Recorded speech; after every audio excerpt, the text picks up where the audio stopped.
आजचा हा व्हिडिओ खूप महत्त्वाचा आहे. व्हिडिओ लास्टपर्यंत बघा. मारेकऱ्यांचा महापंडित केला. ज्योतिबांच्या बहुजन जागृतीच्या प्रयत्नाने ब्राह्मण चिडले. ज्योतिबाचा विचार जर बहुजनांनी ऐकला तर एकही ब्राह्मण देशात राहणार नाही. भटांचे सर्व कारस्थान उलथवून टाकण्याचे सामर्थ्य भूमिपुत्रात येईल याची भीती ब्राह्मणांना होती. त्यांनी नेहमीप्रमाणे नीच पातळी गाठली. फुल्यांची हत्या करण्यासाठी मारेकरी पाठवले. दाऊद लादेन यांना लाजवेल अशा सुपाऱ्या देण्याचे व बहुजन महापुरुषांची हत्या करण्याचं कारस्थान भटांनी अनेकदा केलं आहे. आजही त्यात बदल झालेला नाही.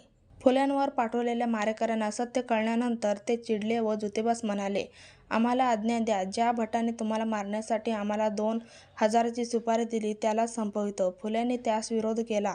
म्हणाले, अरे ते ब्राह्मण आहेत, आपण माणसं आहोत. आपण बळीचे शिवरायांचे वंशज आहोत. आपणास हे शोभत नाही. दोघा मारेकरात एक होता धोंडीराम नामदेव कुंभार. तो ज्योतिबांचा अनुयायी झाला.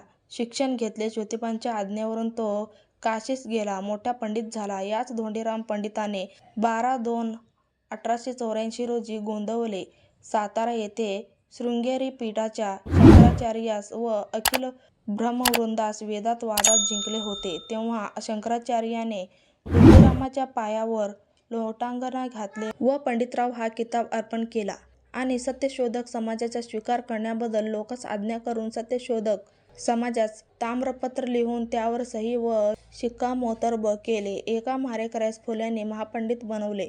मुक्ता साळवे नावाची मातंग समाजाची मुलगी ज्योतिबाच्या शाळेत होती. तिने वयाच्या 14व्या वर्षी संपूर्ण ब्राह्मणी धर्माला उद्ध्वस्त करणारा प्रश्न निबंधात उपस्थित केला.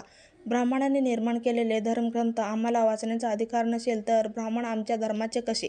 तानुबाई बिर्जे ही मराठी मुलगी सावित्री ज्योतिबाची विद्यार्थिनी होती. ती पुढे जगातील पहिली महिला संपादिका म्हणून लौकिक पावली. ज्योतिबांच्या विचारातून ताराबाई शिंदे ही जगातील पहिली स्त्रीवादी लेखिका निर्माण झाली. व्हिडिओ आवडला तर लाईक आणि शेअर नक्की करा. चॅनेलवर नवीन असाल तर चॅनेलला सबस्क्राईब करून ठेवा. चला तर मग भेटूयात नेक्स्ट व्हिडिओमध्ये. Bye, take care.